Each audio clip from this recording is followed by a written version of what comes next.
Bismillahirrahmanirrahim. Assalamualaikum warahmatullahi wabarakatuh.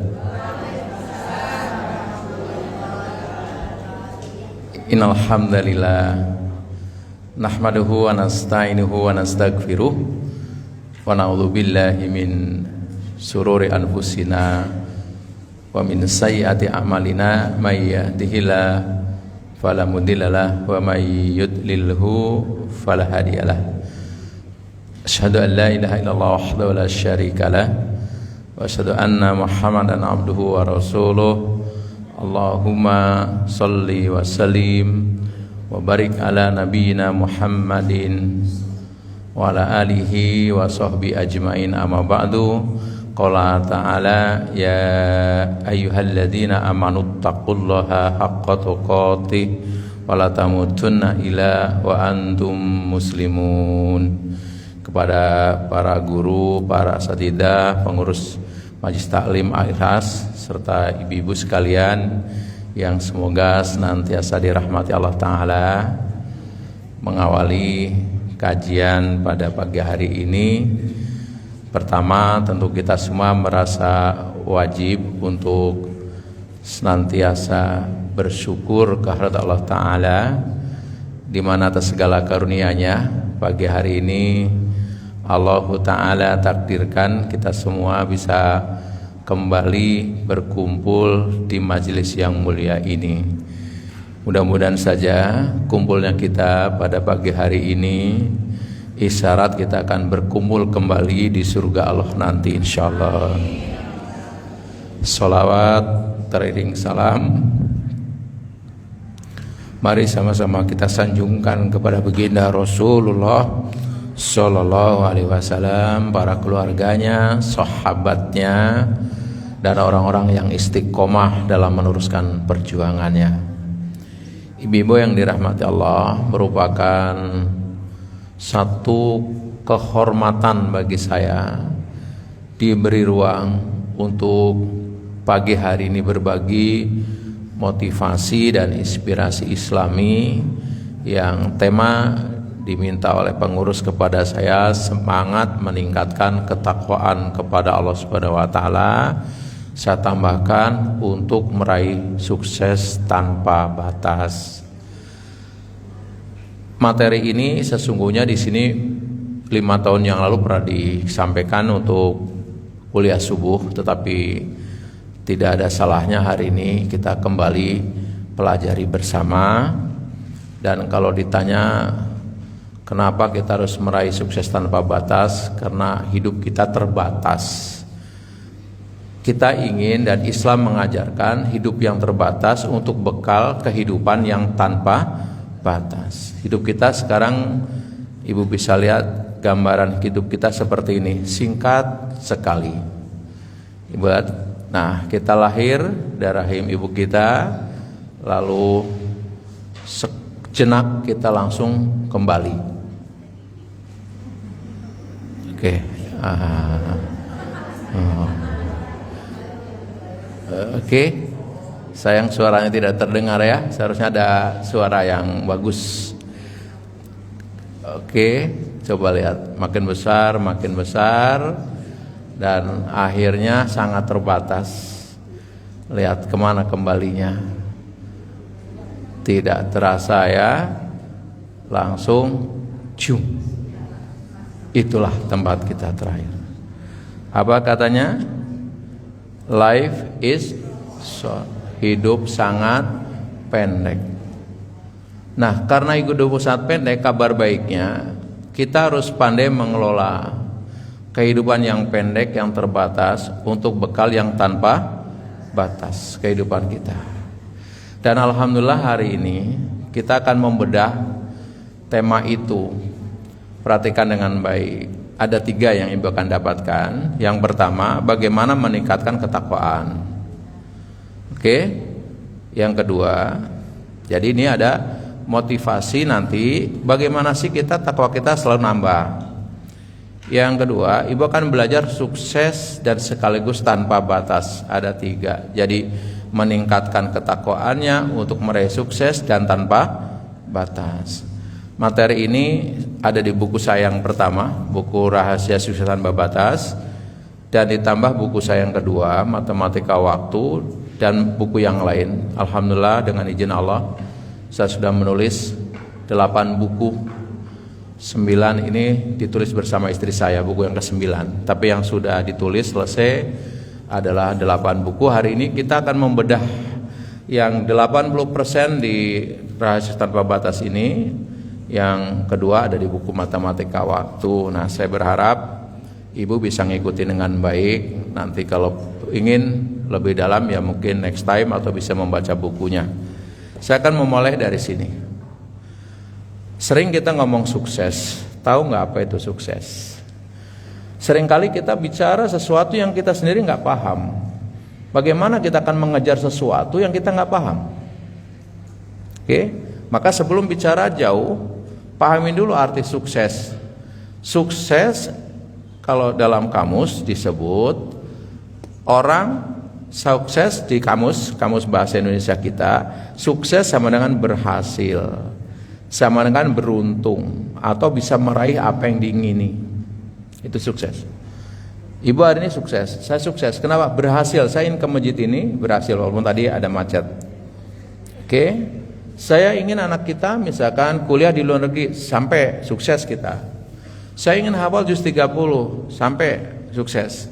Sukses sama dengan berhasil, sama dengan beruntung, sama dengan bisa meraih apa yang diingini. Oke. Berhasil dalam apa? Luas, dari dunia sampai akhirat. Berhasil dalam apapun yang kita cita-citakan atau inginkan. Pendidikan, keuangan, rumah tangga, spiritual ya, keagama maksudnya seperti itu. Semua itu ada. Dan Islam mengajarkan kita untuk sukses dunia dan akhirat. Doa yang sangat populer di surah Al-Baqarah, Robbana atina fid dunya hasanah wa fil akhirati hasanah wa qina adzabannar. Jadi kita ingin di dunia ini baik, sukses, di akhirat baik dan bebas dari api neraka. Oke, jadi itu Islam yang mengajarkan sukses. Baik, saya pelan saja. Nah, di buku saya dikembangkan lagi. Itu definisi dasarnya. Sukses sama dengan berhasil, beruntung, bisa meraih apa yang diingini. Ya, jadi sukses sama dengan apa? Saya ingin anak saya lulus S1 UI misalkan, lulus, sukses, artinya apa? Berhasil, beruntung bisa kuliah sampai tamat, itu kan? Bisa meraih apa yang diingini. Oke, itu baru dasar.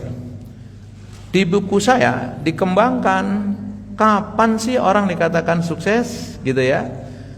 Nah, ini lebih dalam. Pada umumnya orang dikatakan sukses kalau ia bisa menikmati yang rata-rata orang lain tidak nikmati. Misal, oh anaknya ibu loh dokter gitu, temannya teman SMA, sukses loh anaknya aja 3-3-nya sarjana semua. Di komplek kita misalnya di RT kita rata-rata mobilnya biasalah kelas Avanza, paling tinggi misalkan Innova. Ada satu orang mobilnya Mercy misalkan, oh bapak itu sukses loh mobilnya aja Mercy. Di komplek kita rata-rata pegawai biasa, ada misalkan di situ seorang pengusaha, oh dia mah sukses loh karyawannya nggak banyak 3.000, gitu ya, betul nggak gitu? Artinya apa? Ketika kita mengatakan dia sukses, kita lagi ngomong orang itu menikmati yang rata-rata orang tidak nikmati. Atau kalau ibu mengatakan saya ingin anak saya menjadi orang sukses, ibu lagi ngomong begini, saya ingin anak saya bisa menikmati yang rata-rata orang lain tidak nikmati. Setuju nggak kira-kira secara awam? Bisa diterima? Bisa. Oke. Ya. Coba kalau di kantor, siapa paling sukses? Ownernya. Yang kedua direktur utamanya, betul nggak? Karena dia menikmati yang rata-rata orang lain tidak nikmati. Oke. Nanti akan ketemu nih Islam betapa sempurnanya. Nah, kalau ditanya kenapa mereka orang-orang sukses itu bisa menikmati yang rata-rata orang lain tidak nikmati? Jawabannya di bawah.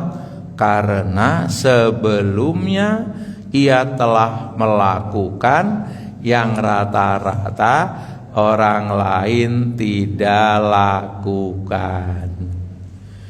Jadi orang sukses itu dia bisa menikmati yang rata-rata orang lain tidak nikmati karena sebelumnya melakukan yang rata-rata orang lain tidak lakukan. Sebab kalau yang dilakukannya rata-rata, hasilnya rata-rata. Oke? Maka kalau ada di situ profesor, coba saya tanya, antara tamatan SMA dengan profesor belajarnya banyak mana? Ujiannya banyak mana? Oke. Antara yang kita cuma ngurus anak 2 di keluarga sama seorang umi, saya punya teman, dia punya pesantren gratis. Kalau Anahal kan kami cuma 500 ya, yang gratis dari SMP sampai kuliah. Teman saya Umi Wardah namanya, nggak banyak katanya, Ustadz berapa Mi sekarang? Cuma 20.000 gratis dari SMP sampai kuliah. Masya Allah ya, kalau 20.000 itu setiap angkatan doain dia gitu ya. Masya Allah, sukses dia bisa menikmati yang rata-rata orang lain tidak nikmati. Puluhan hektar pesantrennya, Masya Allah Ta'ala. Kalau Anahal punya kami cuma 3 hektar. Itu ya. Oke. Coba di sini sebagian kita baru levelnya Indonesia, ada yang Eropa jalan-jalannya, ada yang ke Amerika. Kepada kita, di antara kita ada yang udah keliling, pernah ke Amerika, ke Eropa, negara Jerman, Prancis, kemana-mana gitu. Dengan baru level Indonesia pasti akan mengatakan dia mah sukses loh, jalan-jalannya jauh sampai Amerika. Betul nggak? Oke, artinya Pak, dia menikmati yang rata-rata orang lain tidak nikmati. Garis bawahi, karena sebelumnya dia melakukan yang rata-rata orang lain tidak lakukan.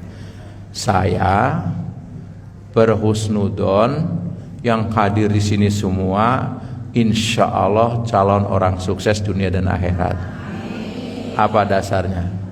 Karena ibu hari ini melakukan yang rata-rata orang tidak lakukan. Coba jam segini, umumnya orang ibu-ibu lagi ngapain? Masak, tiktokan, main HP, rebahan, apalagi? Kok ibu mau-maunya ngaji dengan Pak Rahmat? Coba, karena kita mau melakukan yang rata-rata orang lain tidak lakukan. Oke? Pelan ya, karena ibu, saya ingat saya baru ketemu dengan ibu-ibu ini ya, dari wajahnya gitu ya. Jadi kalau jamaah yang sudah rutin udah ngelotok ini kan, kalau saya ngajar tuh punya silabus kalau orang kuliah, buku panduan, karena pelajaran motivasi Islami belum banyak, maka saya nulis buku. Habis buku 1, nah kalau yang kuliah subuh ini udah buku yang keberapa itu? Keempat, revolusi pola hidup. Sekarang udah pola pikir. Yang pagi di sini saya di sini Sabtu pertama. Jadi yang datang bukan sini ya, dari luar atau di sini berada ke sini. Ada dari Chandra Baru, dari mana belakang sana ke sini. Karena saya urut buku 1, 2, nah ibu buku pertama ini karena baru kenal pertama, nggak apa-apa. Bukan berarti ibu kelas 1, bukan begitu. Ini sesuai permintaan Bu Yanti ya, yang ya saya Bu Yeti. Bu Yeti mana? Beralangan. Semoga lekas sembuh ya. Oke. Oh, keluar kota. Sofi amanillah. Baik. Saya teruskan. Nah, apa yang dimaksud susah tanpa batas? Biar nggak salah paham. Kok Pak Rahmat ngajarin di masjid sukses tanpa batas? Iya, harus diajarin. Suksesnya harus tanpa batas.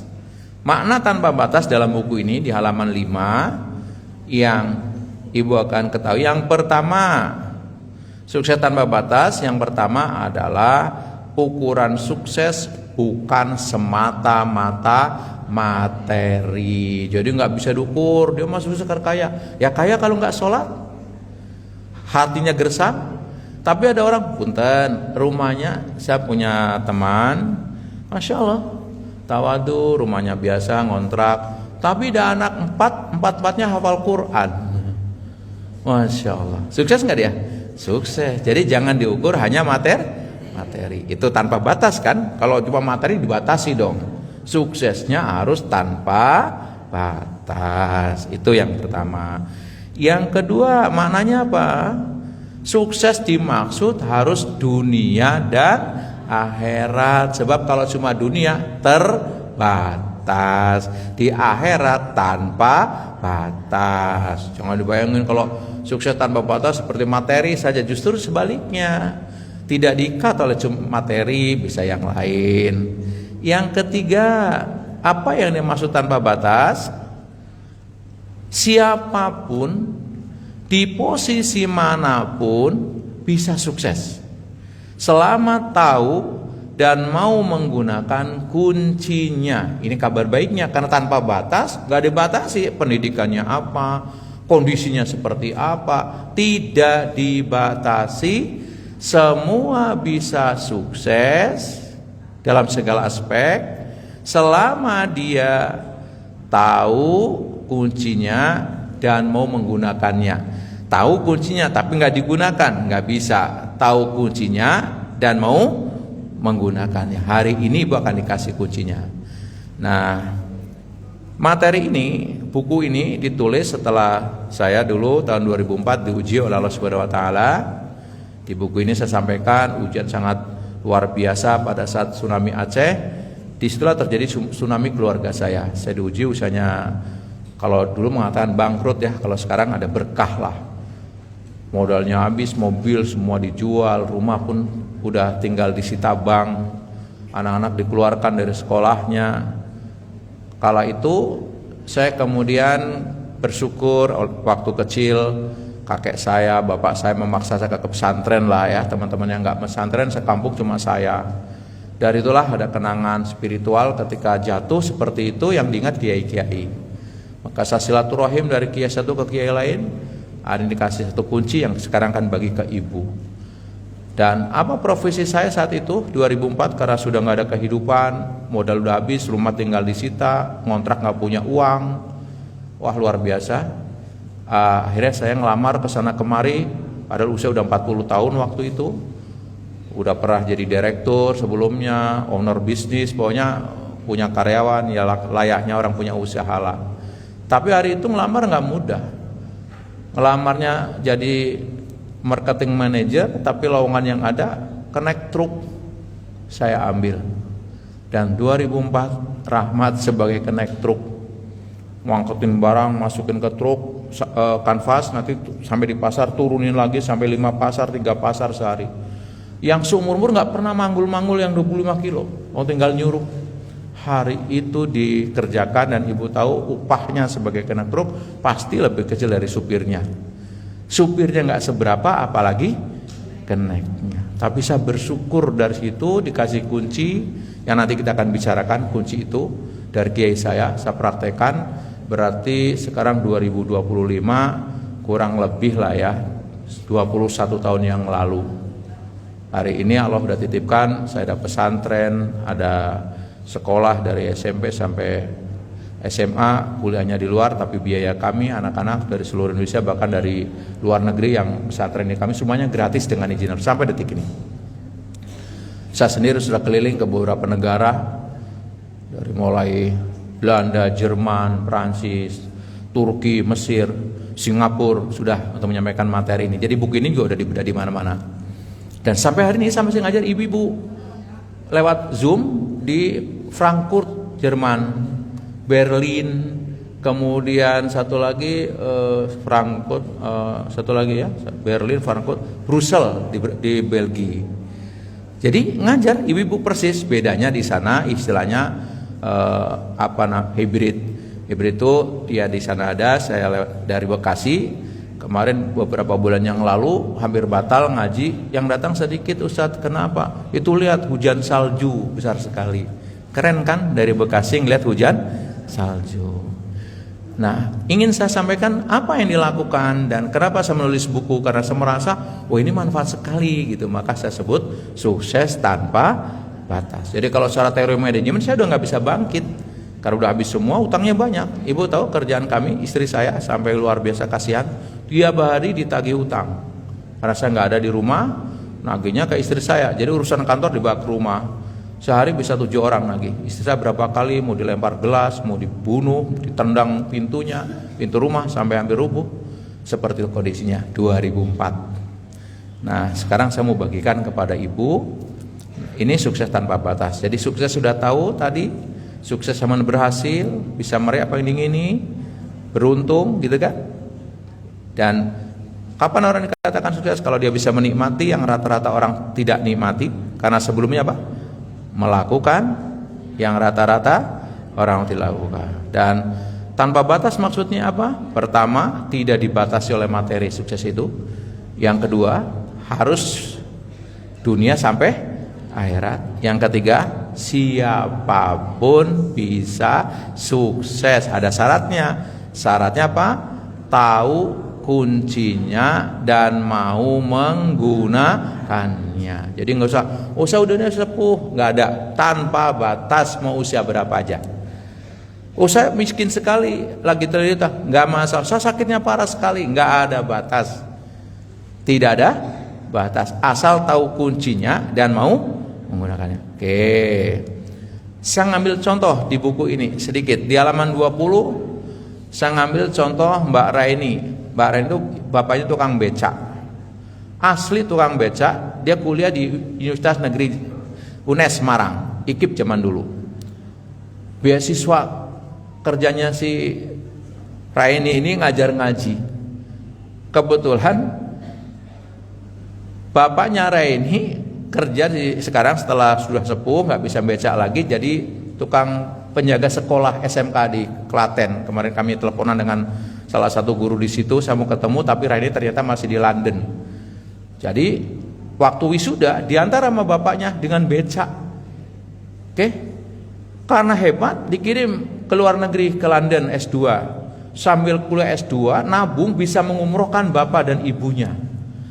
Pulang jadi dosen lagi di UNES, dapat beasiswa S3, sekarang ngajar di London. Tadi saya mau ke Klaten sama istri saya, ternyata nggak bisa ketemu karena masih di London. Saya mengatakan apa? Ini yang disebut tanpa batas. Mohon maaf, Raini bapaknya tukang becak. Rata-rata tukang becak apa? Ya mohon maaf, bukan merendahkan profesi, kita tahu lah. Tapi Raini bisa S3, bisa mengumrohkan bapaknya. Betul-betul tanpa batas.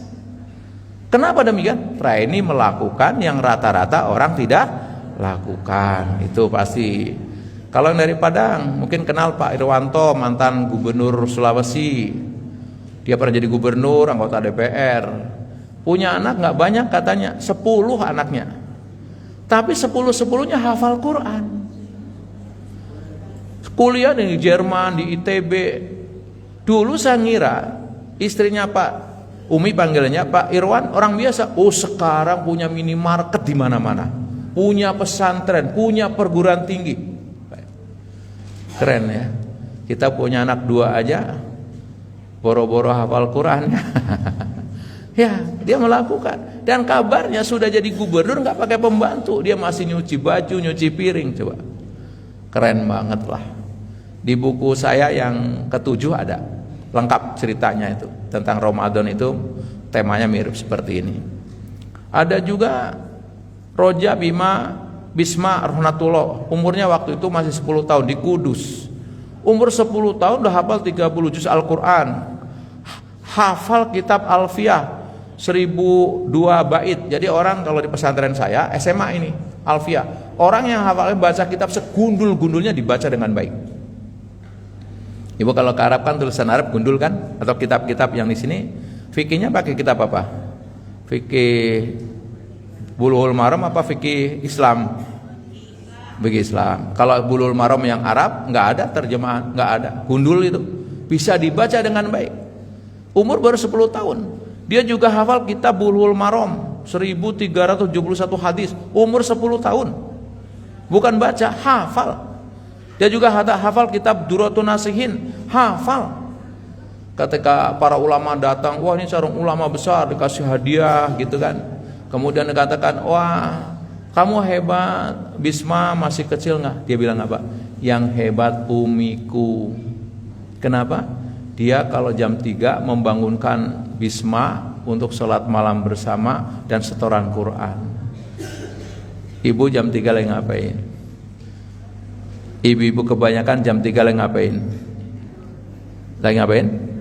Rata-rata. Uminya Bisma melakukan yang di atas rata-rata. Yang rata-rata orang lain tidak lakukan. Wajar punya anak kayak Bisma. Paham ya? Jadi jangan, maaf ya, tidak seimbang. Inginnya di atas rata-rata, yang dilakukan rata-rata. Itu namanya apa? Menghayal. Dan pekerjaan paling buruk penghayal. Oke, ada juga tukang becak yang berhasil antar 4 anaknya lulus S1 sampai S3, kuliahnya di Jepang. Bapaknya tukang becak. Ada juga kisahnya Pak Jailani yang tunadaksa, nggak punya kaki, karena kapok melamar ke sana kamar ditolak. Akhirnya idenya muncul bikin pabrik sendal sendiri. Waryanya banyak, setiap kalau bikin motor sendiri, kalau nawarin sering ditolak, kalau dikasih uang 2.000, padahal dia mau bermitra. Ini yang dikatakan sukses tanpa batas. Siapapun bisa, asal tahu kuncinya dan mau melakukannya. Tidak dibatasi materi, dan sukses harus satu yang penting, harus dunia sampai akhirat. Oke. Lebih tinggi lagi di Mesir ada namanya Salah Atiyah. Dia insinyur, terus melihat kampungnya banyak pengangguran, lahan banyak, karena dia insinyur bikinlah produksi pertanian. Terus bergabung 4 orang, kurang sahamnya 20%, karena ada harusnya 5, nyari 5 orang yang nggak ada. Dia sepakat, mulai hari ini saham yang kelima untuk Allah Subhanahu wa taala. Artinya apa? Setiap dapat untung, ya, setiap dapat untung dibagi 20-20, yang 20 langsung sedekah. Tapi nggak lama kemudian ternyata untungnya luar biasa. Dia bilang, Pak, saham untuk kalau ditingkatkan 30%, akhirnya di ujung hayatnya 100% disedekahkan. Dia cukup dari gajinya. Dan apa yang terjadi? Kampung yang tertinggal menjadi maju luar biasa, sekolah di mana-mana, pertanian luar biasa. Ibu tahu, ini gambaran foto ini ketika dia dikebumikan. Sepanjang jalan, gak perlu ambulan, gantian ingin dari rumahnya sampai kuburnya, padahal panjang. Masya Allah, sukses tanpa batas. Indah ya hidup seperti itu ya. Sebelah sini ada gambar nggak, Bu? Ada, kelihatan? Oke. Nggak, karena kalau pagi suka ada masalah dikit. Ibu, terus bagaimana kalau hidup kita hanya rata-rata? Kalau hidup kita rata, hasilnya rata-rata. Rata-rata orang ternyata sesat. Rata-rata orang neraka. Lihat surat Al-An'am ayat 16. Wa in tuti aksaroman fil ardi yudilluka an sabilillah. Dan jika kamu menuruti kebanyakan orang-orang yang di muka bumi ini, niscaya mereka akan menyesatkan kamu dari jalan Allah. Mereka tidak hanyalah mengikuti prasangka belaka, dan mereka tidak hanyalah berdosa terhadap Allah. Coba lihat berapa orang sibuknya ngejar dunia, betul nggak? Udah kaya masih terus kejar. Lihat koruptor yang ketangkap, duitnya sedikit apa banyak? Sampai nggak bisa kebayang itu untuk apa duit sebanyak itu. Emang kalau punya uang sampai 100 triliun makannya apa? Nasi berapa banyak? Sepiring juga. Ibu punya rumah kamarnya nggak usah banyak-banyak, 9 misalkan. Emang kalau ibu punya kamar 9, jam 9 di kamar 1, jam 2 di kamar 2, tetap aja di kamar segitu, betul nggak? Apalagi yang udah sepuh, terbatas di situ aja bolak-balik, kamar mandi juga di situ. Ya, tapi inilah kebanyakan orang-orang yang mengerti tahu tidak begitu hidup itu. Makanya kalau kita melakukan rata-rata, nasibnya rata-rata. Oke? Nah, puncak sukses harus surga. Apapun yang kita lakukan, goalnya harus mengantar ke surga. Ibu sukses di bidang ekonomi, ya harus ekonomi itu mengantar ke surga. Ibu di bidang ilmuwan, ibu punya gelar yang panjang, dengan gelar yang harus mengantar ke surga. Ibu apalagi misalkan dengan ujian yang banyak harus mengantar ke surga. Karena orang bisa melewati ujian sukses juga. Tidak sampai syirik karena diuji, tidak sampai keluh kesah karena diuji, sukses juga karena tidak dibatasi materi. Pokoknya goalnya harus sampai di surga. Oke, sekarang saya tes. Tadi ini cara ngaji motivasi, Bu. Agak mikir sedikit ya, punten ya, agak sedikit. Enggak sih, enggak maksa Ibu konsentrasi banget, tapi memang enggak bisa kalau nyambi. Punten. Tadi dikatakan, orang dikatakan sukses kalau dia menikmati yang rata-rata orang lain tidak nikmati. Dan puncak sukses adalah surga. Saya akan kasih tahu. Orang yang masuk surga ada 3 gerbang. Gerbang pertama yang paling sukses. Orang yang masih hidup, kabar masuk surganya sudah sampai. Keren nggak sih? Orangnya masih hidup, kabar dari langit sudah sampai bahwa dia calon penghuni surga. Salah satunya siapa? Bilal, ya kan? Ketika Rasul pulang Mi'raj, terus manggil Bilal, ya Bilal, saya diperlihatkan surga dan saya mendengar terompahmu ada di surga. Kan nggak mungkin yang masuk surga cuma apanya? Sendalnya. Artinya Bilal dijamin pasti masuk. Nah coba lihat, betul nggak orang yang nomor 1 yang masuk surga? Artinya kelompok ini kan banyak, ada Bilal, Abu Bakar, ada 10 sahabat dijamin masuk surga lah ya, kisahnya gitu kan. Sekarang ambil 1 aja Bilal biar nggak panjang. Benar nggak orang-orang ini melakukan yang rata-rata orang tidak lakukan? Ketika ditanya, wahai Bilal, apa sih amalan kamu sehingga kamu terompahnya pun udah masuk surga sedangkan kamu masih di dunia? Dia bingung, bukan bingung, dia merendah. Saya tidak tahu ya Rasul, mungkin ini. Saya selalu menjaga wudhu dan selesai wudhu sholat sunnah wudhu. Selalu sholat sunnah wudhu. Kalau habis wudhu langsung sholat sunnah wudhu. Coba dites di sini. Ibu dalam sebulan berapa kali sholat sunnah wudhu? Tiap hari? Apa tiap bulan? Apa belum pernah? Bayangin. Habis wudhu, sholat wudhu biasanya kalau di fikih-fikih yang Indonesia disebut syukrul wudhu. Kalau yang pakai niat dilafalkan usolli sunatan syukrul wudhu'i roh'ateni lillahi ta'ala. Kalau yang diniatkan, yang nggak niatkan ya Allah Akbar niat sholat wudhu. Artinya apa? Saya tanya sekarang jujur, kurang lebih orang yang rajin sholat sunnah wudhu banyak apa sedikit?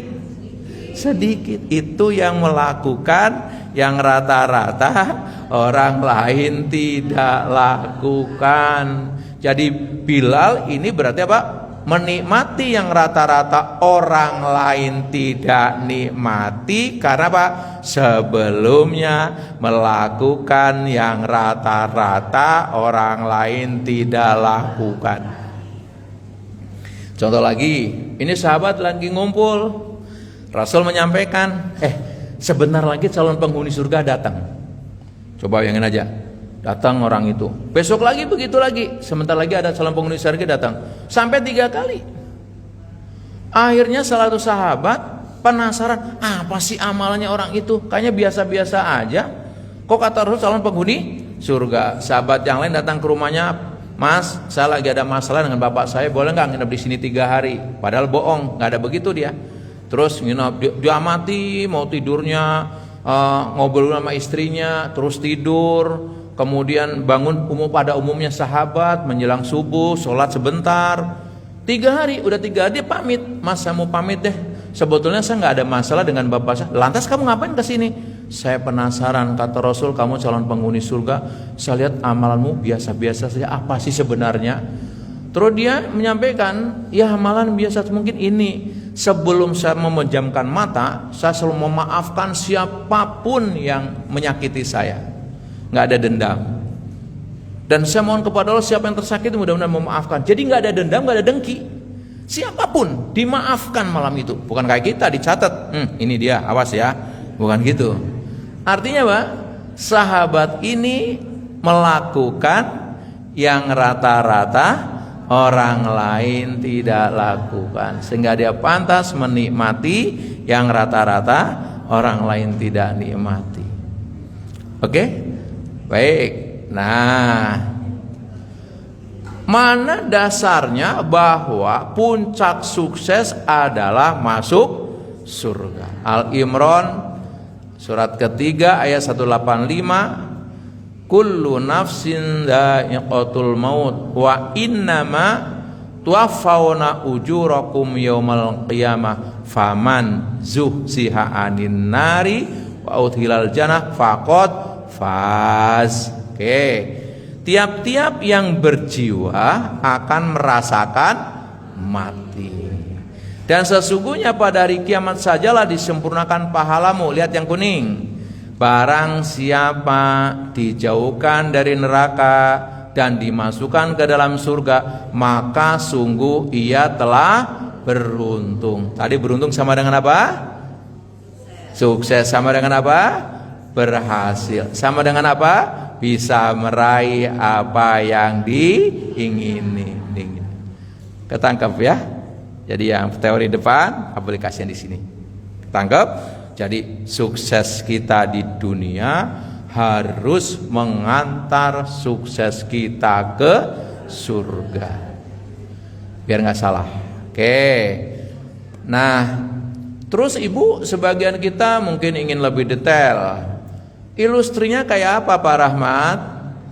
Ya, orang yang disebut sukses, yang bisa menikmati yang rata-rata orang lain tidak nikmati. Misalkan bagi orang Islam kayak kita pasti ingin amal ibadahnya diterima, ilmunya banyak dan bermanfaat, rezekinya mengalir deras tanpa disangka, setiap problem selalu ada jalan keluar, seluruh urusannya dimudahkan, hidupnya diberkahi, dosa-dosanya diampuni, pahala dilipat gandakan, mati masuk surga. Ada yang kurang nggak? Coba cek. Kalau Ibu dinaugerai amal ibadah diterima, ilmunya banyak bermanfaat, rezekinya ada terus mengalir tanpa disangka-sangka. Ada problem sih, tapi selalu ada jalan keluar, urusannya dimudahkan. Ya, mau beli rumah baru mudah, mau ganti mobil mudah, mau jalan-jalan haji lagi mudah, dimudahkan semuanya. Ngurus anak juga mudah, anaknya kuliah di luar negeri mudah, gitu kan? Masya Allah. Ini gambarannya. Masih ada yang kurang nggak? Ibu dikasih satu udah selesai, dimudahkan segala urusannya. Oke? Ini gambaran detailnya ya, gambaran orang yang bisa menikmati yang rata-rata orang lain tidak nikmati. Nah, pertanyaannya kaitan dengan sekarang baru, apa kuncinya untuk bisa meraih sukses tanpa batas? Ini yang diminta oleh Bu Yeti apa Yanti? Yeti, mungkin pesanan Bu Yeti ya.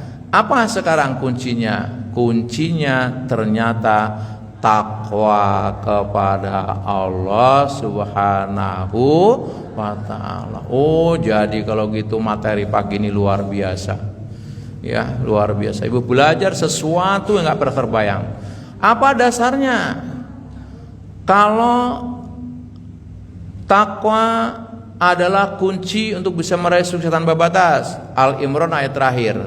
Wattaqullaha la'alakum tuflihun. Apa artinya? Dan bertakwalah kepada Allah supaya kamu beruntung. Masih ingat tadi beruntung apa? Sukses. Apalagi? Berhasil. Apalagi? bisa meraih yang kamu ingini. Oke, kalau gitu saya detailkan ya. Ibu lihat depan nih, lihat depan. Kalau begitu, ayat tadi boleh dong kita terjemahkan dengan bahasa kita. Ya. Karena beruntung sama dengan berhasil, sama dengan sukses, sama dengan bisa meraih apa yang kamu ingini, maka ayat tadi akan berbunyi begini. Dan bertakwalah kamu kepada Allah supaya kamu beruntung, karena beruntung sama dengan berhasil, dan bertakwalah kepada Allah supaya kamu berhasil. Karena beruntung, berhasil sama dengan sukses, dan bertakwalah kepada Allah supaya kamu sukses. Karena sukses juga bisa meraih apa yang kamu ingini, berarti apa? Dan bertakwalah kepada Allah supaya kamu bisa meraih apa yang kamu ingini. Coba. Keren banget ya ngaji sampai segini detailnya gitu ya. Oke, jadi ibu, materi hari ini cukup berat sebetulnya bagi saya menyampaikan, dan kalau di training ini bisa 4 jam. Tapi kita hanya sampai jam berapa biasanya? Jam 10 ya? Oh, kalau jam 10 5 menit lagi. Wah, setengah 11 ya. Oke. Setengah 11 sabar, sampai setengah 11 sabar. Oke, kalau sabar sampai setengah 11. Kalau main jam 10 selesai, salam aja. Setengah 11. Oke, sepakat dulu lah. Saya nggak mau dolim ya. Oke, udah sekarang ketemu kuncinya apa? Untuk bisa meraih sukses tanpa batas, kuncinya apa? Takwa. Surat 3 200. Dan bertakwalah kamu supaya kamu beruntung, supaya kamu berhasil, supaya kamu sukses, supaya kamu bisa meraih apa yang kamu ingini. Oke, selesai sampai di sini. Nah, sekarang kan ibu nanti terakhir harus sampai bagaimana meningkatkannya. Terakhir itu harus, saya nggak boleh nggak, karena itu sampai kalau saya menyampaikan materi itu dari judul bukan sekedar judul. Itu kesepakatan yang kita kejar walaupun nggak dalam ya, namanya nulisnya aja buku ini setahun, masa dikupas di Majelis Talim Al-Ikhlas 1,5 jam selesai ya, dolim lah ya. Nulisnya setahun, dibedah berapa? 1 jam ya. Coba lihat, bapak tanya bapak-bapak, itu buku Revolusi Pola Hidup sudah berapa lama belum selesai, itu udah berapa bulan, hampir setahun gitu kan. Ya hari ini karena kita jarang ketemu, dikasih kisi-kisinya nanti next time. Kalau ibu kepengen dilanjut boleh, atau ingin baca bukunya. Oke, berarti tadi saya ulangi. Dan bertakwalah kepada Allah supaya kamu beruntung, dan bertakwalah kepada Allah supaya kamu berhasil, dan bertakwalah kepada Allah supaya kamu sukses, dan bertakwalah kepada Allah supaya kamu bisa meraih apa yang kamu ingini. Coba takwa. Keren banget lah pokoknya. Makanya setuju kalau kita harus belajar takwa yang dalam. Oke. Sekarang pembuktian. Tadi ibu sudah belajar gambaran orang bertakwa, mereka yang bisa menikmati yang rata-rata orang lain tidak nikmati. Contohnya diterima amal ibadahnya katanya ya, diberi jalan keluar dan sebagainya. Apa kuncinya? Takwa. Betul nggak dengan takwa ibu akan diterima amal ibadahnya? Betul nggak dengan takwa ibu dikasih ilmu luar biasa? Dan betul nggak dengan takwa akan mendapatkan rezeki yang tidak disangka-sangka? Yang pertama, orang yang bertakwa akan menikmati yang rata-rata orang lain tidak nikmati. 1, orang bertakwa diterima amal ibadahnya. Surat Al-Maidah ayat 27. Qala innama yataqabbalullahu minal muttaqin. Berkata Habil, sesungguhnya Allah hanya menerima ibadah dari orang-orang yang bertakwa. Jadi yang nggak bertakwa jangan berharap ibadah diterima. Berarti benar ya. Jadi ini dimotivasi gitu Pak, Bu. Ini rumusnya pembuktian. Jadi kita benar, berarti kita menjalankan ini karena perintah Allah gitu loh, bukan kata Pak Rahmat. Enggak, bukan. Pak Rahmat hanya diberi oleh Allah kemudahan untuk menyampaikan hari inilah, merangkum ya, begitu kan. Baik, yang kedua, Orang bertakwa diberi ilmu yang luar biasa. Al-Baqarah 282. Wattaqullah wa yu'allimukumullah wallahu bikulli syai'in alim. Dan bertakwalah kepada Allah. Allah akan memberi pengajaran kepadamu dan Allah Maha mengetahui segala sesuatu. Ketika saya ngajar pemuda dan mahasiswa di Universitas Katolik Leuven di Brussels, Belgia, ibu ngajar di sana itu luar biasa, anaknya aktif sekali. Kadang-kadang baru ceramah dia sudah interupsi, nanya gitu kan. Memang begitu bentuknya dialog. Dia tanya ketika saya menyampaikan ayat ini, benar nggak Pak Ustadz orang yang bertakwa dikasih ilmu? Benar kata saya, bilang gitu kan. Terus laptop yang Pak Ustadz pakai siapa yang buat? Oh, orang Islam bukan? Bukan, saya bilang.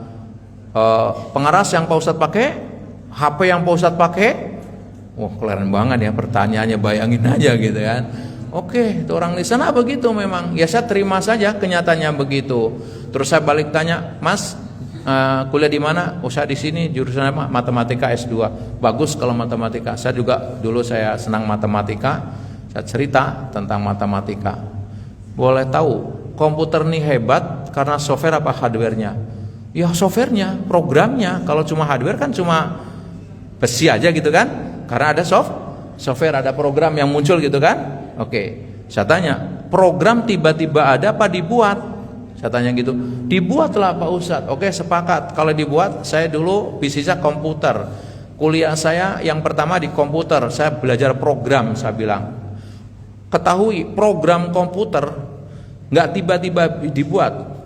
Tidak bisa dibuat kecuali ada angka 0 dan angka 1. Ini yang jurusan IT pasti tahu. Tanya anak ibu yang jurusan IT.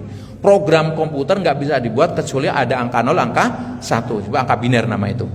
Nah, pertanyaan saya, sebelum ada komputer berarti ada angka 0, ada angka 1. Pertanyaan saya, siapa penemu angka 0 dan angka 1? Wah, Al-Khwarizmi. Al-Khwarizmi agamanya apa? Islam. Nah, kalau begitu siapa yang menemukan? Bill Gates, penemu mikroskop, orang terkaya di dunia. Seharusnya umat manusia berterima kasih kepada Al-Khwarizmi karena menemukan angka 0, angka 1, menemukan matematika. Di saat Romawi bikin angka 1 garis 1, angka 2 garis 2, masih ingat waktu SD? Angka 3 gimana? Garis 3, angka 240? Wah, udah bingung kan? Wah, gimana gitu kan? Di saat Romawi bikin angka seperti itu, Islam menemukan matematika. Coba bayangkan itu. Oh, mulai tersadar. Kalau begitu yang hebat siapa? Islam. Kenapa zaman dulu belum ada laboratorium, belum bisa menemukan itu? Karena ketakwa. Maka nggak heran kalau 90% penemuan ilmiah di dunia ini Muslim. Ibu lihat nanti di buku saya bisa dilihat. Contoh, kalau ibu pernah mengenal Isaac Newton menemukan konsep gravitasi setelah melihat apel jatuh tahun 1600-an. Ingat, kalau benda ini jatuh kenapa? Ada gravitasi. Di dunia pendidikan disebut penemunya Isaac Newton. Tahun berapa itu Isaac Newton menemukan itu? Tahun 1600-an. Ketahui, Ibnu Al-Haytham sudah menulis buku 200 buku tentang gravitasi 600 tahun sebelumnya. Coba. Jadi siapa yang hebat gitu kan? 600 tahun sebelum Isaac Newton menemukan, Al-Haytham sudah menemukan. Cuma ingat, ketika kita kalah perang salib yang kedua, perpustakaan kita dibakar. Enggak dibakar, bukunya diambil sama mereka, kemudian sisanya dibakar. Jadi dicurilah gitu ya, diterjemahkan ke bahasa mereka, seakan-akan mereka. Ibu, kalau anak kita ditanya siapa penemu pesawat terbang, Wright bersaudara gitu kan? Tahun berapa? 1903. Wright bersaudara ya menerbangkan pesawat 7 detik, sebentar sekali, tingginya cuma 12 kaki. Tahun 1903. Padahal 600 tahun sebelumnya, 30 bahkan, Hezar van Ahmed Celebi melakukan terbang layang sejauh 2 mil dari Istanbul bagian Eropa ke Istanbul bagian Asia. Masya Allah, 600 tahun sebelumnya. Mungkin ibu-ibu yang udah pernah ke Turki kan, Turki dibelah Istanbul itu Eropa sama Asia kan. Jadi naik jembatannya kan Bosporus. Nah kalau saya naik ke atas juga pernah, lewat kapal tuh Selat Marmara namanya, Laut Hitam. Saya juga lewat situ karena waktu itu saya habis seminar internasional, dilanjutkan dengan seminar di atas di kapal. Jadi ada saya dengan Kang Abik, penulis ayat-ayat cinta waktu itu dari Indonesia 4 orang. Salah satunya saya dari 105 negara, seminar di Istanbul. Selanjutnya seminar itu sambil rekreasi. Lantai pertama kapal itu bahasa Inggris, lantai 2 bahasa Arab. Karena saya nggak pinter bahasa Inggris, bahasa Arab, saya di lantai 3 pakai bahasa Jawa. Godain Kang Abik, udah seminar di sini aja, ngobrol-ngobrol aja kita, gitu ya, canda lah. Oke? Itu dia menemukan pesawat siapa? Heza Rafael Ahmad Shalabi. Tapi yang dikenal Fred bersaudara. Dan banyak lagi ibu, saya kalau ngupas ini untuk anak muda berhari-hari ibu. Ya. Contoh lagi, siapa penemu benua Amerika? Siapa yang ibu kenal? Columbus kan gitu kan? Tahun berapa Columbus menemukan itu? Kan pertanyaan itu 1492. Padahal 500 tahun sebelumnya Al-Masudi sudah menggambar peta yang di dalamnya peta Amerika. Bayangin ibu. Sampai kalau ibu ngomongin robot, kalau kita sekarang mengenal robot kan dari Jepang. Padahal ya, sebuah robot yang dikirim oleh Sultan Abdul Hamid II ke Jepang, robot ini mampu membacakan adzan setiap jam sholat. Bayangin aja. Robot itu disebut Alamet tahun 1889. Ya, mungkin teknologi ini menginspirasi insinyur Jepang untuk memproduksi robot yang sekarang. Robot yang dibuat Jepang setelah Jepang dibom Hiroshima dan Nagasaki 19 berapa itu? Masih ingat nggak? Pelajaran sejarah berapa nilainya dulu?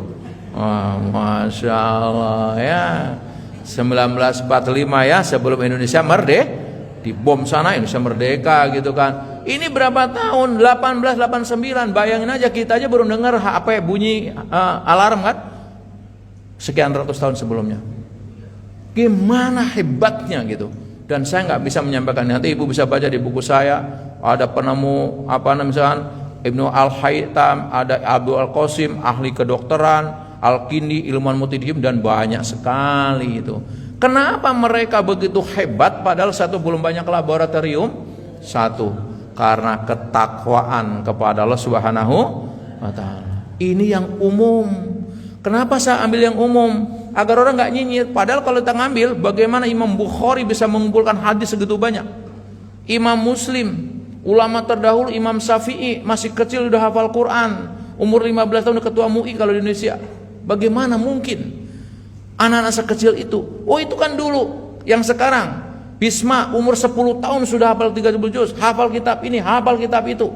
Masya Allah ta'ala. Karena tahu kuncinya.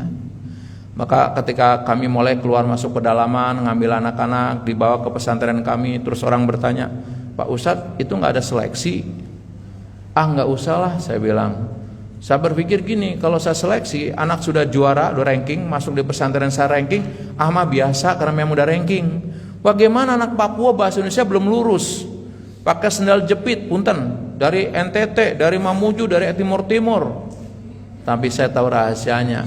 Saat training guru-guru saya, yang pertama diajarkan tentang takwa. Alhamdulillah Bu, kalau ibu ke Bogor, tanya tentang pesantren An-Nahl, kalau lomba membaca kitab kuning sekabupaten Bogor, siapa juaranya selama ini? Insya Allah selalu An-Nahl. An-Nahl pernah juara pidato bahasa Inggris Jabodetabek, padahal pesantren yatim dan duafa. Jadi anak kita ada sekarang yang sudah punya pesantren, tamatan kita, alumni kita, pesantrennya sudah ribuan. Anak kita ada yang sekarang udah memimpin perusahaan 7 perusahaan tambang, ada memimpin perusahaan 7 perusahaan kelapa sawit terbesar di Kalimantan. Anak kita, alumni kita. Jadi ada yang diterima beasiswa di sini, ada diambil direktur kerja pintar, hafal Quran, pandai bahasa Inggris, ada yang menjadi tangan kanannya Pak Ari Ginanjar, nyebar dengan izin Allah sekali lagi. Jadi kalau kita akan memilih sekolah, pilih sekolah yang diajarkan tentang takwa. Kalau kita harus bergaul atau ngaji yang itu ajarkan tentang takwa. Karena ibu dengan begitu sudah ngambil kuncinya. Tinggal masalah ibu mau nggak sekarang mengaplikasikannya. Tadi tahu kuncinya dan melakukan. Sekarang ibu baru belajarnya melakukan pilihan ibu. Oke? Apalagi misalkan diberi jalan keluar setiap problem. Nih contoh. Wa may yattaqillaha yaj'al lahu makhraja. Barang siapa yang bertakwa kepada Allah, niscaya dia akan mengadakan jalan keluar baginya. Nah, ini yang sering kita masalah. Banyak orang merasa punya masalah dan nggak punya jalan keluar. Oke, saya tes dulu ya, biar kita tidak sadar masuk ke memori kita, sehingga kita tahu apa yang dilakukan. Jangan selalu mengatakan orang lain nggak kayak saya problemnya tuh, saya mah besar sekali. Ah, ibu itu mah nggak kayak saya ujiannya, saya mah berat sekali. Suka denger begitu? Seakan-akan hanya diri kita yang paling berat. Oke, saya akan kasih tahu. Ibu jawab dengan jujur ya. Kalau nanti ibu pulang ke rumah, masuk kamar mandi di rumah ibu. Saya ulangi, masuk kamar mandi. Di kamar mandi ibu ada tikus segede kucing. Nah, ibu akan mengatakan tikus besar apa kecil? Tikus segede kucing di kamar mandi ibu. Ibu mengatakan tikus besar apa kecil? Besar. Saya juga besar lah. Omong kosong, masa tikus segede kucing di kamar mandi besar. Oke. Sekarang tikus yang di rumah ibu saya ambil, saya bawa dengan supir saya ke Cengkareng. Tikus yang segede kucing saya taruh tengah-tengah lapangan pesawat terbang. Ibu bilang tikus besar apa kecil? Ah, konsisten dong. Tahan. Oke. Saya ulangi. Harus lengkap ya. Tikus segede kucing di kamar mandi. Kelihatan besar apa kecil? Besar. Tikus segede kucing di tengah-tengah lapangan pesawat terbang. Besar apa kecil? Kecil. Ah, masa. Oke? Kelihatan kecil. Ternyata benda itu relatif, tergantung tempatnya. Oke, ini besar apa kecil? Tergantung. Kalau taruh di sini besar apa kecil? Besar. Kalau taruh di sana lapangan sana, ini besar apa kecil? Nah, paham ya? Demikian pula problem kita. Besar kecilnya problem bukan pada problemnya. Problem itu ada di hati siapa.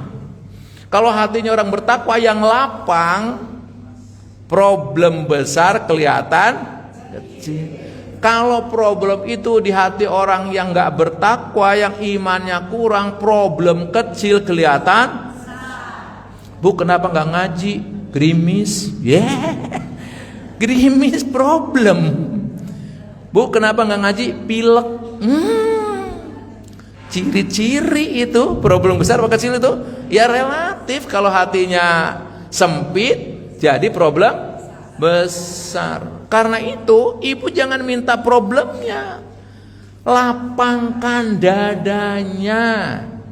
Ada doanya hafal? Robis rohli. Coba artinya apa? Ya Allah, Robis rohli sodri. Ya Allah, lapangkanlah. Ini membaca doa tapi nggak ngerti.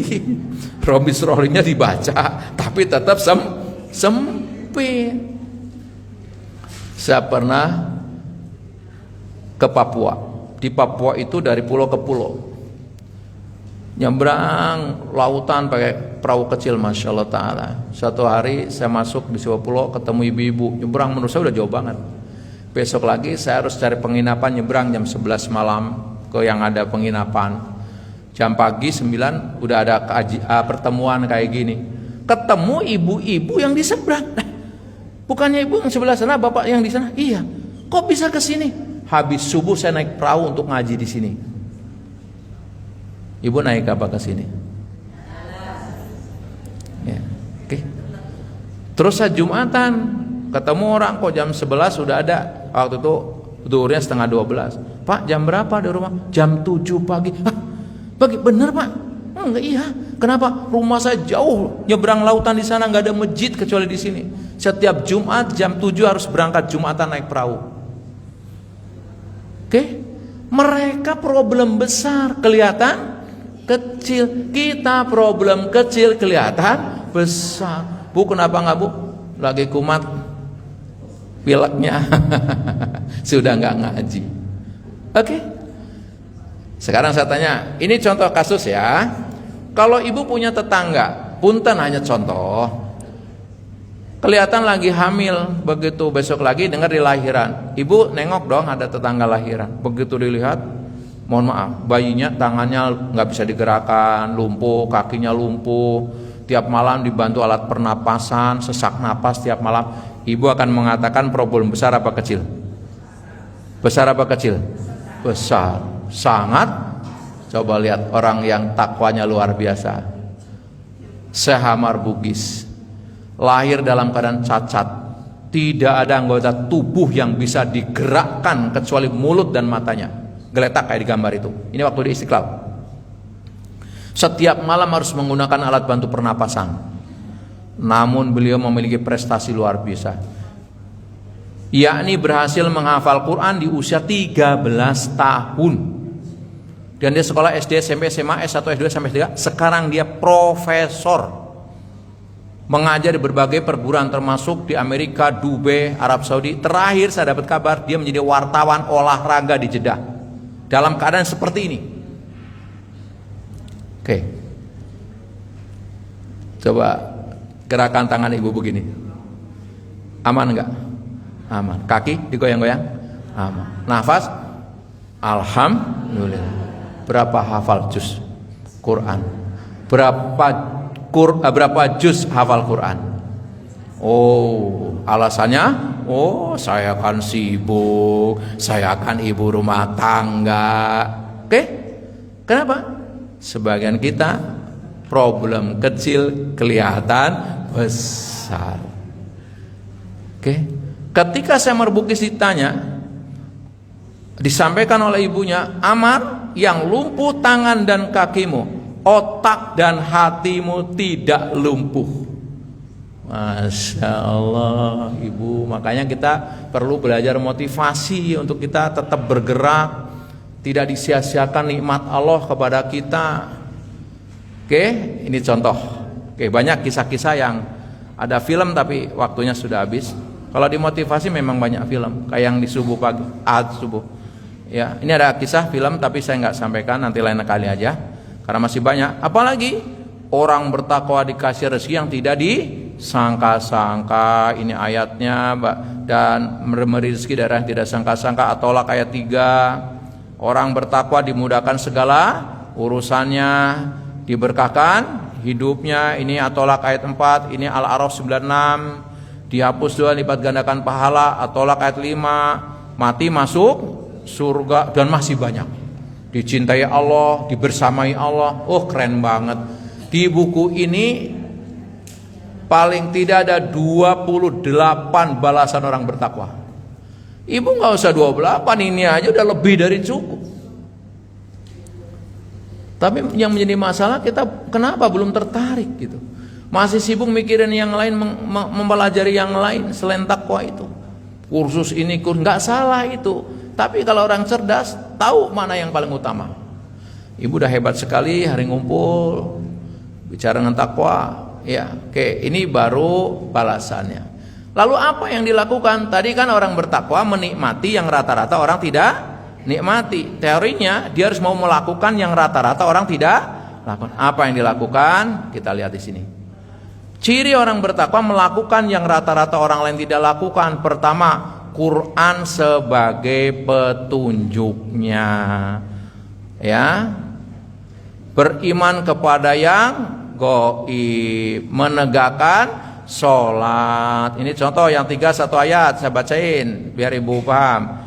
Dzalikal kitabula raiba fi hudalil muttaqin. Kita Al-Quran itu tidak ada keraguan padanya, petunjuk bagi mereka yang bertakwa. Jadi petunjuk orang bertakwa apa? Quran. Kalau petunjuk, ibu kayak GPS. Saya ke sini, misalkan belum tahu alamat sini, saya nyalakan GPS-nya, ngikut petunjuk. Betul nggak? Hidup kita GPS-nya Quran. Makanya gimana cara meningkatkan? Tingkatkan interaksi ibu dengan Quran. Yang belum bisa membaca, belajar membaca. Yang sudah bisa membaca, baca terjemahannya. Yang sudah membaca terjemahannya, direnungi. diamalkan, disampaikan ke orang lain. Contoh itu. Yang kedua, mereka beriman kepada yang gaib. Saya tanya, tadi balasan orang bertakwa dikasih rezeki tidak disangka-sangka. Namanya rezeki tidak disangka-sangka, kelihatan tidak? Saya ulang lagi, biar jelas Ibu. Orang bertakwa salah satu balasannya dikasih rezeki tidak disangka-sangka. Yang namanya rezeki tidak disangka-sangka kelihatan tidak? Tidak, makanya disebut gaib. Maka orang pertama harus beriman kepada yang gaib. Janji Allah pasti benar. Orang yang bertakwa diberi jalan keluar setiap problem. Ketika ada problem, sudah kelihatan belum jalan keluarnya? Belum, bagusin takwanya, nanti akan datang jalan keluar.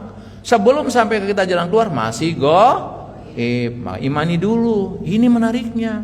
Maka nggak semua orang mudah untuk bisa bertakwa. Karena dilatih keimanannya terus menerus.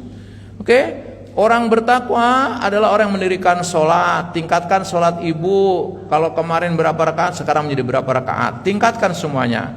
Dan menafkahkan sebagian rezeki yang kami anugerahkan kepada mereka dan sebagainya. Ya, oke. Ini yang iman nggak dikupas dulu ya, yang penting-penting.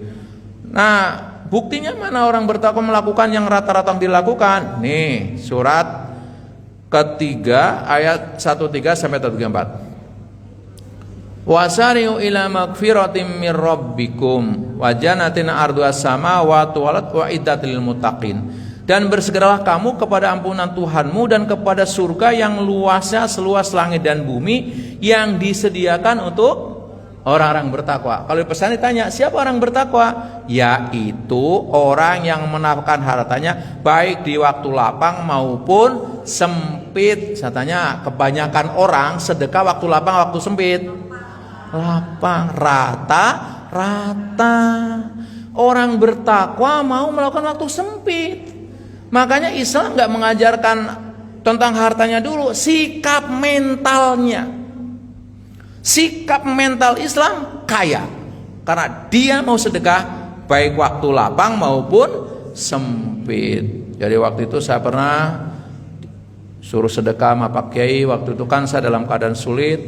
Tanya Pak Kiai, dikasih diantara amalan yang waktu itu harus segera saya kerjakan, menyambung silaturahim. Tapi ketika ketemu nggak boleh curhat. Suruh sedekah dalam keadaan lapang dan sempit. Sampai saya mengatakan, saya lagi dalam bangkrut. Punya uang nggak 1.000? Punya. Bisa nggak sedekah 100 rupiah waktu itu? Bisa Pak Kiai. Itulah kemudian setelah itu saya ngumpulin pemulung, ngaji, dikasih uang. Waktu itu masih menjadi kenek truk, jadi pemulung, jadi panti. Panti lama-lama menjadi rumah didik, terus jadi pesantren. Diawali dalam kondisi seperti itu.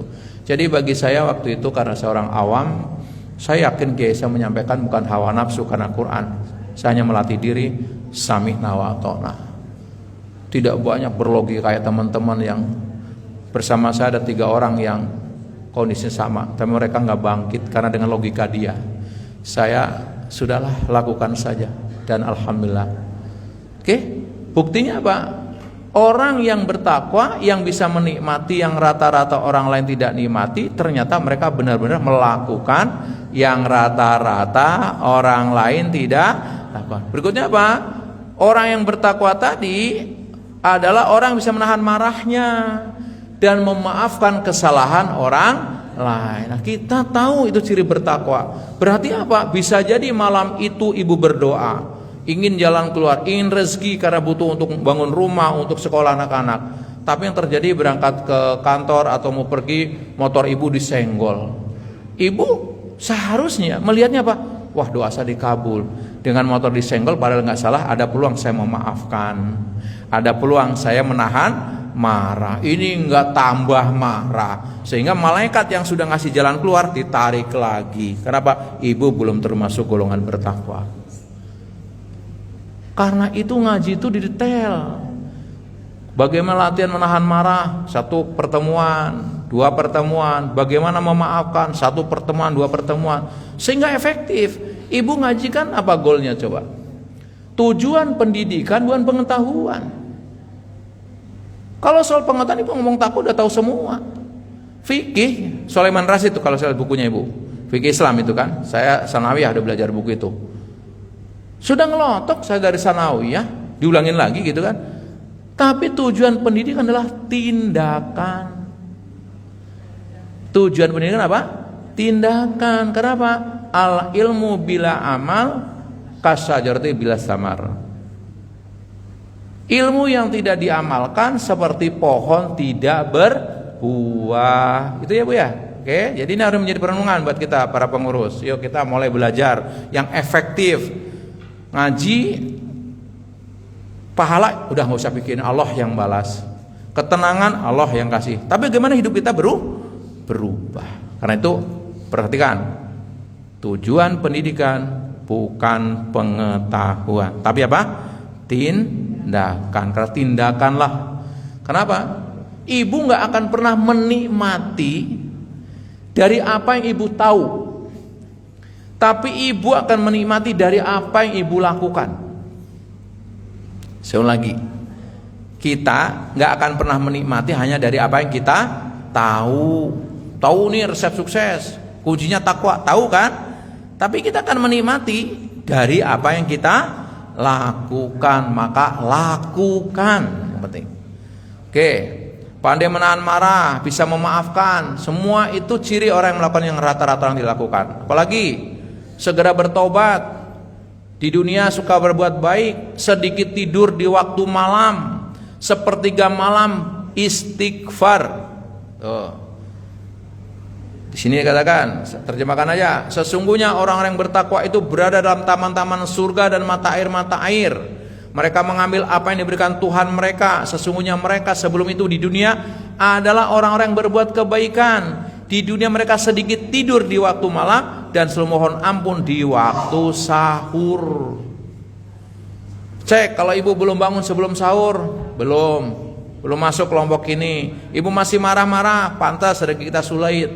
Pantas rumah tangga kita nggak sakinah. Ibu masih apa? Tidurnya kebanyakan, begadang mulu sampai jam 12 main HP, sehingga jam 1:15 harusnya istighfar. Ibu tidur, terusin aja. Ya, terusin aja kalau mau nerusin susahnya gitu kan.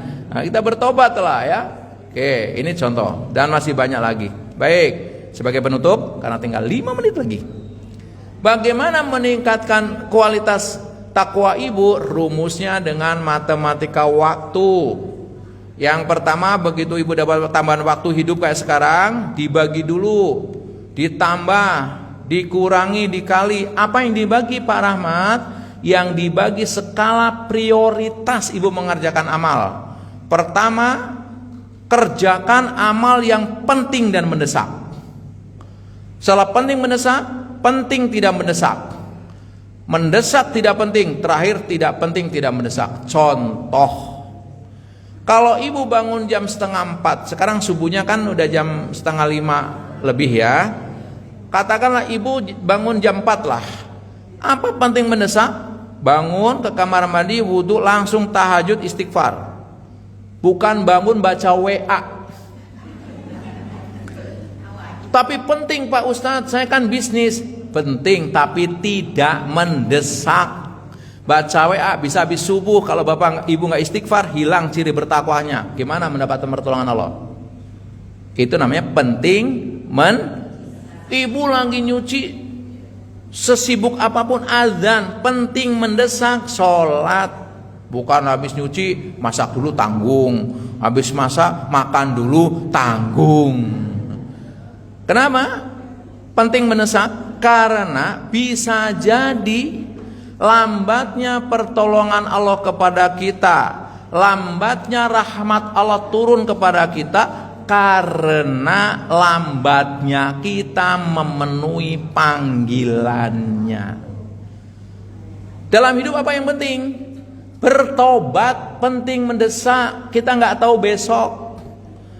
Penting mendesak lain apa? Segera beramal soleh, nggak ngerti umur kita kapan. Yang punya uang sedekah, punya ilmu bagikan, bisa ngaji-ngaji, bisa baca Quran, besok belum tentu kita bisa. Itu penting mendesak. Tapi kan hidup tidak hanya ngurusin penting mendesak, betul, karena itu urusan kedua. Urusan yang penting walaupun tidak mendesak. Mencari ilmu ini penting, tapi ketika ada adzan berhenti, ada yang mendesak.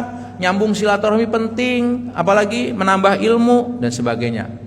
Yang ketiga, sering kita disibukkan mendesak tidak penting. Ini lagi ngaji, padahal ini kan penting nggak? Saya tanya dulu, sepakat dulu, kalau nggak penting kan saya nggak termasuk yang saya tanyakan. Kira-kira, belum tentu ya, bebas loh ibu. Menurut ibu ngaji kayak gini penting nggak? Penting. Tapi sering terganggu karena banyak grup. Kalimatnya Pak Rahmat hilang, kenapa? Masuk, ternyata cuma nanya, Bu hari ini masak apa? Ya ampun, penting nggak? Penting nggak? Mendesak nggak? Mendesak, kalau nggak dijawab bingung, takut penting dibuka. Makanya hati-hati, kalau lagi ngaji simpen HP-nya. Cuma sejam setengah kok kayak kemana sih? Enggak sih, enggak apa-apa. Enggak, sorry. Terusin aja yang main HP. Enggak apa-apa. Enggak, asli. Ini yang ngasih tahu contoh mendesak tidak penting. Coba lihat di meja saya ada HP enggak? Ayo datang ke sini. Di meja saya ada HP enggak? Saya enggak mau terganggu yang mendesak tidak penting.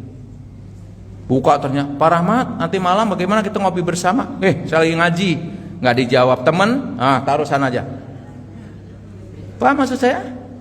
Oke? Harus bisa menempatkan. Orang yang hebat untuk meningkatkan kualitas kita tahu urutan membagi waktu. Kerjakan, penting mendesak yang pertama. Kedua, penting tidak mendesak. Ketiga, mendesak tidak penting. Nah, yang keempat, tidak mendesak tidak penting. Sekarang berita apa yang lagi viral? Sahroni. Dibukain terus. Penting nggak? Mendesak nggak? Ngapain dibacain? Enggak. Tanya kepada diri ibu, janganlah saya. Menurut ibu penting nggak? Sahroni punya kekayaan 700 triliun, penting nggak buat kita? Kalau lagi, sini cerai, artis ini cerai nih, ini digebukin sama suaminya, penting nggak buat kita? Mendesak tidak? Kenapa dipelajari? Kenapa dibaca? Itu yang membuat hidup kita nggak berkembang. Kita nggak ada perkembangan, nggak grow up, nggak. Nanti ibu kalau belajar matematika waktu, dalam itu. Jadi betul orang yang sukses memang melakukan yang rata-rata orang tidak lakukan, sehingga hanya masalah waktu aja di manage. Oke? Orang nanya saya, Pak Rahmat gimana ya? Pak Rahmat kan ngajar. Kemarin saya sehari dengan Pak Sopir, sebenarnya saya agak lelah sekarang, tapi saya ingat ibu-ibu. Saya harus datang ini jam 9. Saya tanya, saya datang jam berapa di sini tadi? 9. Kenapa janjinya jam 9? Ya, saya tepat. Lain kali kasih tahu saya, Pak Rahmat ceramahnya jam 9.15. 15 menit anak saya besok untuk ngerjain yang lain. Iya dong, saya kan punya waktu. Jangan dong, undang saya jam 9. Ceramahnya jam 8, enggak juga, saya jadi malu. Atau suruh datang jam 9, ceramahnya jam 9.15. Ayo, siapa tanggung jawab? Enggak apa-apa, saya maafkan ya. Saya ingin saling menghargai. Saya punya waktu, ibu punya waktu. Karena saya punya matematika waktu. Setiap detik oleh saya berguna. Kapan untuk menulis, kapan ngurus pesantren, kapan ngurus bisnis saya, kapan nemenin istri saya, kapan urusan kayak gini, organisasi. Ingat, saya masih nulis buku, saya ngurus santri nggak banyak, 500 orang, ada guru, ada karyawan, saya ngurus usaha, saya juga bermasyarakat. Nggak mau saya, itu hak saya Bu. Artinya Pak, saya nggak mau diganggu orang lain, nggak proporsional. Dan saya juga nggak mau dolimin ibu. Maka saya tanya, mau jam berapa Bu? Saya nggak mau dolim. Kompak ya? Tapi nggak usah. Wah, bahaya Pak Rahmat, jangan diundang lagi nih harusnya. Ya besok tinggal ngomong gini, Pak ceramahnya jam berapa? Jangan datangnya dong. Saya kan bisa ngerjain yang lain. 15 menit bagi saya udah berapa lembar untuk nulis. Gitu ya contohnya. Enggak, ini contoh, jangan diambil hati. Contoh menggunakan matematika waktu, mana yang penting mendesak, penting tidak mendesak, mendesak tidak penting, dan tidak penting tidak mendesak. Apa Bu? Contoh. Jadi lupakan aja, itu nggak ada urusan Pak Rahmat, nggak ada itu. Oh, tidak dipikirin lagi, masalah lagi. Oh, enggak. Udah bebas. Yang kedua, tahu tadi begitu dapat dapat tambahan waktu, langsung bagi tek. Mana yang penting duluan? Ya. Yang kedua, tambah. Apa yang ditambah?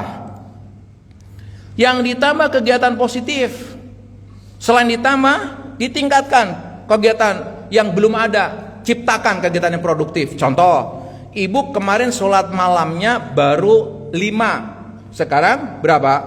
7. Kemarin ibu sehari baca Qurannya berapa? 1 lembar, sekarang harus 2, ditambah, pokoknya ditambah. Yang diciptakan yang kemarin belum ada. Kemarin belum nyantuin anak yatim, sekarang nyantuin anak yatim.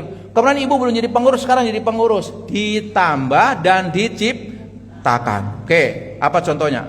Bagaimana hebatnya orang yang menambah itu menjadi luar biasa. Ini saya kasih gambaran. Kullama zadat shadaqatu zadatir rizqu. Setiap kali bertambah sedekah, niscaya bertambah rezeki. Wa kullama zadat qiraatul Quran zadat barakatul hayat. Dan setiap kali bertambah bacaan Quran, niscaya bertambah keberkahan hidup. Tambah, ya. Dan wa kullama jadal khusu fi shalah zadatis sa'adah, dan setiap kali bertambah khusyuk dalam salat, niscaya bertambah kebahagiaan atau ketenangan, tambah kehusuannya. Wa kullama zada birrul walidain zadat taufik, dan setiap kali bertambah bakti pada orang tua, niscaya bertambah petunjuk atau kemudahan hidup. Yang udah orang tuanya meninggal didoakan, sedekah atas nama dia, sambung silaturahimnya. Oke, ditambah. Ya. Terus apa? Kurangi. Apa yang dikurangi? Yang tidak penting, tidak produktif, sia-sia, mubazir, buang-buang waktu. Masukin keranjang. Hati-hati. Kurangi. Rebahannya dikurangi, ngelamunnya dikurangi, marah-marahnya dikurangi, keluh kesahnya dikurangi, baca WA-nya apa ditambah? Ini ibu kalau mau tahu ancamannya apa? Lihat depan. Di antara tanda Allah berpaling dari seorang hamba, Allah menjadikan sibuk dalam hal yang sia-sia. Bayangin aja, jangan enteng kalau ibu udah sibuk yang gak ada mutu, ibu lagi dipaling dari, biarin dia. Na'udzubillah min dzalik. Bikin. Betul kayak ini ngaji, habis ini apa lagi? Bikin karya. Itu kenapa saya nulis buku? Saya nggak mau sia-sia. Saya di mobil, kenapa pakai supir? Bukan karena saya bisa mengerjakan apa saja di mobil, bisa menghafal Quran, bisa membalasi kerjaan saya. Jadi nggak ada berhenti. Oke? Mau dipoto ya? Silakan. Enggak. Atos, enggak. Ada yang ngerti atos? Bukan keras ya, ini orang Sunda ya. Oke, orang Sunda mah beda ya. Oke, Sunda atos ya. Oke. Sorry. Nah, terakhir adalah dikali lipat gandakan. Oke, dikali lipat gandakan kok kesini munculnya. Oke, ada salah. Sorry. Dilipat kali gandakan. Apa yang dikali lipat gandakan di sini? Nah, tuh ya. Lipat kali gandakan.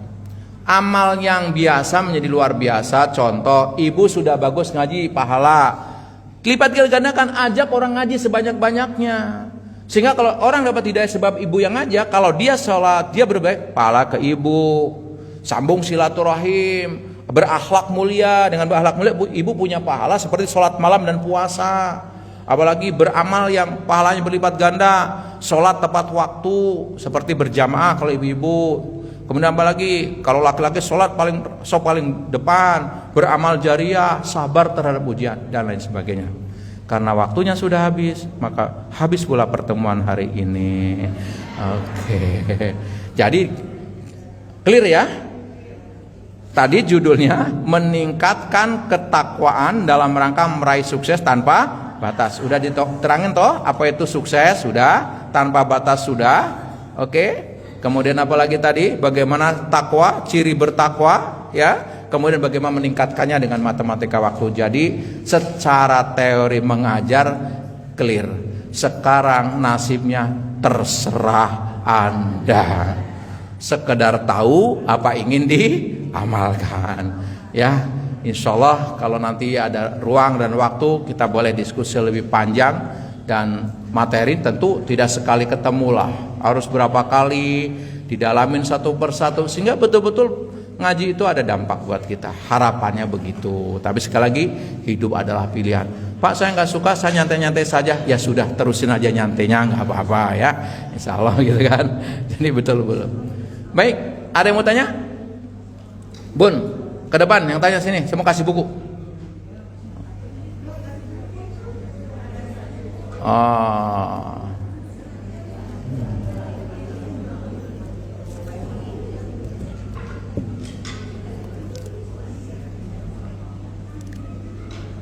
Oke, Ibu terima dulu bukunya.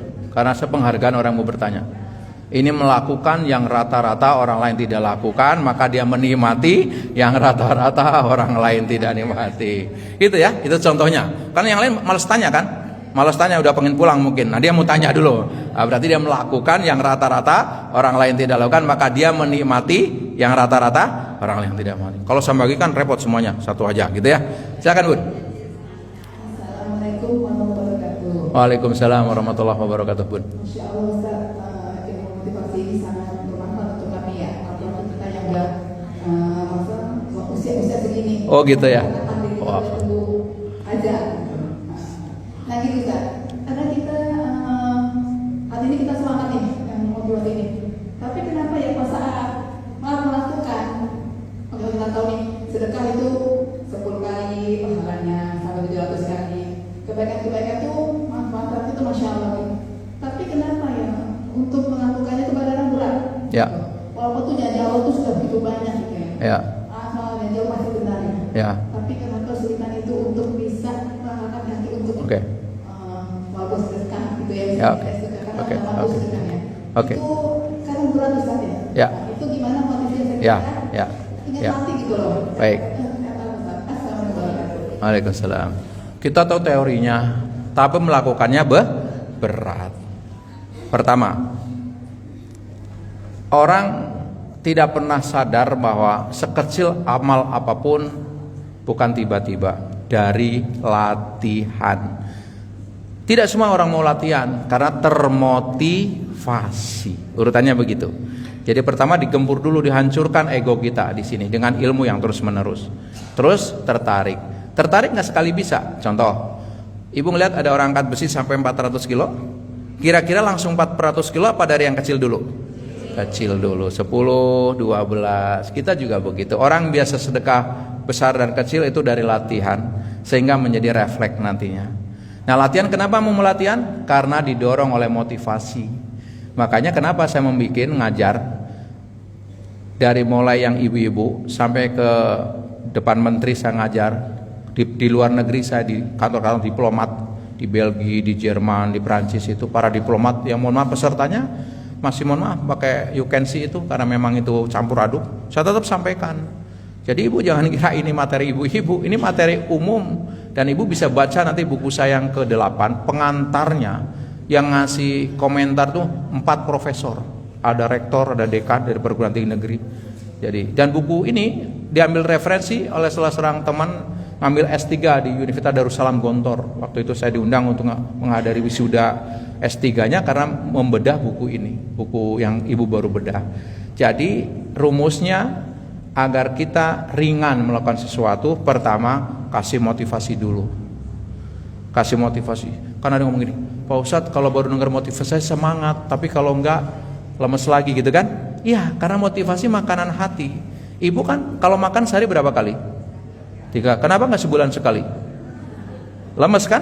Sama rohani kita. Masa mau makan sekali sebulan kuat? Enggak dong. Makin sering ngaji, sering motivasi, makin semangat. Saya tanya, ibu mandi sehari berapa kali? Kenapa nggak 3 hari sekali, 4 kali, atau seminggu sekali? Gatal. Sama hati kita juga harus dibersihkan. Nah datang ke sini ini dimotivasi, satu membersihkan egonya tadi. Diledek-ledek itu lagi dibersihkan ibu. Ibu ketawa aja, padahal lagi dibersihin sama saya itu. Digodain gitu kan, biar apa? Ringan masuknya gitu. Jangan dibahas serius. Lagi dibersihkan. Oh kita ternyata salah jalan toh selama ini. Ayo kembali lagi kan gitu ya. Ada deviasi gitu. Jadi ibaratnya ini GPS-nya belok, ibu nggak sadar. Maka dengan ngaji dibalikin, yuk lurus nih, ini ya takwa yang bener nih, bagusin takwa ya, gitu ya. Jadi rumusnya agar kita ringan, pertama isi rohani kita. Jadi ada makanan dua, makanan hati dan makanan otak. Maka kalau ibu, saya boleh ngasih tau ibu, jangan investasi itu rumah terus, materi terus. Nih otak. Saya training ini tentang rahasia tanpa batas. Masya Allah, saya kasih tahu gambar anak saya. Anak saya ingin belajar berpikir positif, bayarnya 11 juta. Berpikir positif aja tuh 3 hari, 11 juta bayarnya. Di sini gratis tuh, pakai buku saya Revolusi Pola Hidup. Saya belajar yang namanya vibrasi, getaran. Kalau dalam bahasa ngaji saya husnudon. Saya harus ke Jogja bayar berapa juta dan bawa keluarga. Karena saya kalau pergi keluar kota, walaupun istri saya ikut seminar, dia nemenin saya di hotel, nanti selesai seminar, jalan-jalan, seminar lagi dia jalan-jalannya. Artinya apa? Orang gak mau investasi ini, bagaimana rohani, pikiran kita kuat, hatinya kuat. Jadi harus berani investasi. Investasi di kepala dan di sini. Ibu sekarang lagi investasi dua-dua. Coba, terasa gak ngaji sama Pak Rahmat diajak mikir?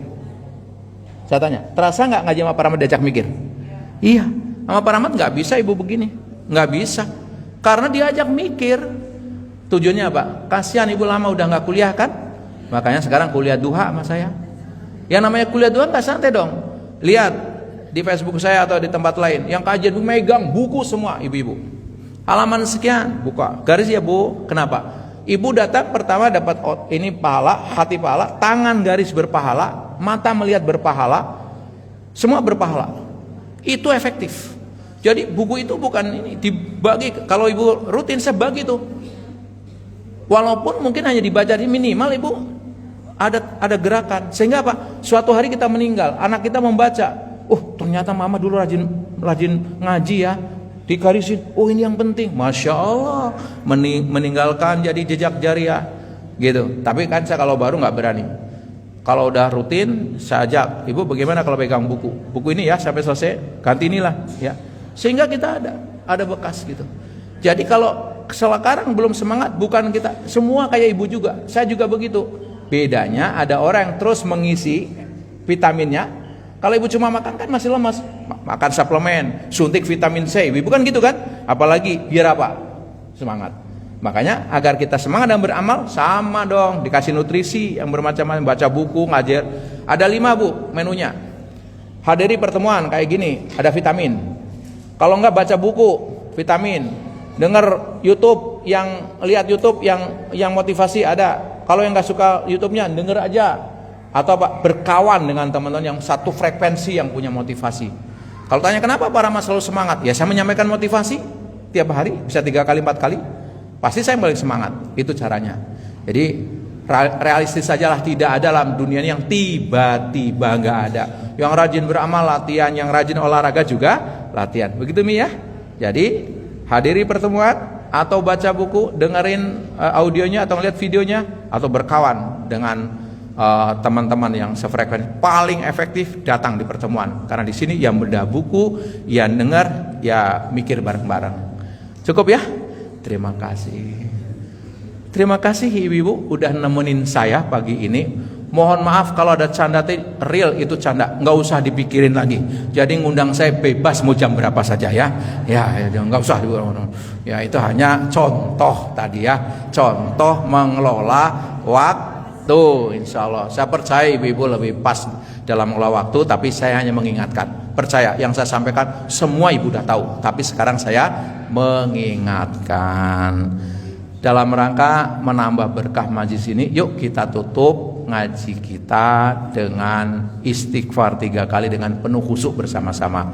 Astaghfirullahaladzim, astaghfirullahaladzim, astaghfirullahaladzim, la ilaha illa huwal hayyul qayyum, wa atubu ilaihi, wa atubu ilaihi, wa atubu ilaihi, la ilaha illa anta subhanaka inni kuntu minadh dhalimin.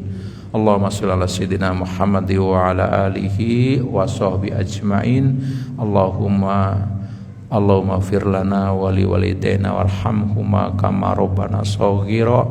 Allahumma inna nas'alukal huda wat tuqa wal afafa wal ghina.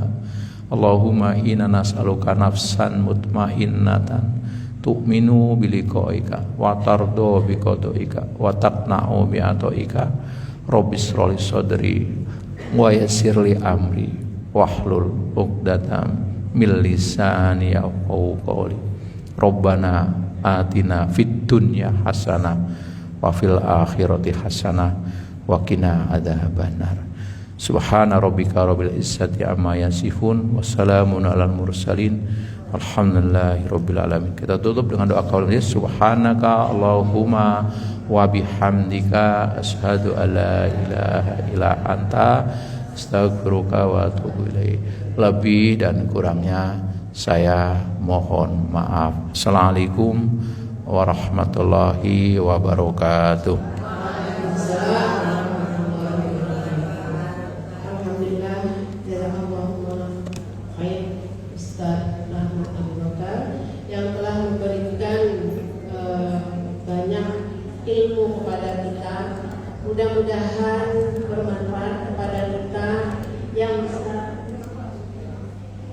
Yang bisa saya tangkap ialah mudah-mudahan kita menjadi orang-orang yang bertakwa, orang yang selalu memaafkan, dan orang yang selalu melapangkan bersedekah di waktu lapang dan sempit, dan menahan amarah.